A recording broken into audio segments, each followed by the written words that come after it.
Divine intervention in Gaza. Responses of Muslim communities. Where is God in the Gaza conflict? Comparing faith with human conscience. Causes and solutions to the Israeli-Palestinian conflict. In early February of this year 2024, I published my book Where is God in the Gaza conflict? The main topic of the book was the loud proclamations of the Islamists, while the Arab and Muslim rulers remained asleep, leaving their brothers in Gaza to be killed by the thousands by Israeli occupation forces following the attack carried out by Hamas on October 7, 2023.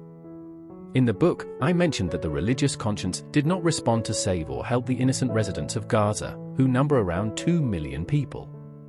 However, to be fair, this conscience decided to be present at the emergency meeting of representatives from 57 Arab and Muslim countries. This conscience ensured that their final decision would not go beyond phrases of rejection, denunciation, condemnation, demands, calls for action, assignments, and follow-ups. As we have come to expect from these honorable leaders, they adhered to the directives of their consciences, presenting us with a bold statement consisting of 32 clauses exclusively containing condemnation, denunciation, and demands. The statement was issued on the 11th of November, 2023, 35 days after the devastating bombardment that claimed the lives of thousands of innocents, most of them women and children. The justification for this delay was, it's better to take our time in making decisions to avoid potentially disastrous consequences for everyone. My focus here is not on what the Arab and Muslim rulers did or how they responded to the call of their consciences to protect their brothers in Gaza, a response that unfortunately amounted to nothing. In my book, I detailed the reasons for the Gaza conflict and predicted its outcome and the events that would follow.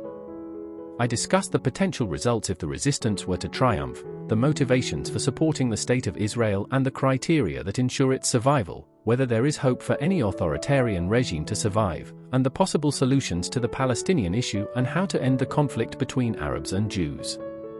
I also touched upon the types of disasters that will befall the Arab and Islamic peoples and the ways to avoid them. Those who read the book will realize that most of what I proposed has either happened or is on its way to happening. In conclusion, what is the purpose of this discourse? My simple answer is to understand the reasons, and perhaps knowing the reason is the right step to finding solutions or at least to stopping the harm. In my book, I was sincere and objective in providing a clear and bold political analysis. This was made possible because I grew up in the East and gained much knowledge from its religion and traditions, then studied in the West, where the contrast in the civilizations and behaviors of nations became clear to me. After that, I spent many years in the Arab Gulf countries to gain work and life experiences, especially through my interactions with various nationalities, religious beliefs, and traditions. Here I am sharing these modest experiences with you to raise awareness for understanding the reasons behind the Gaza conflict and finding permanent solutions, or at least to stimulate a common human denominator for Arabs and Jews to live in peace and security.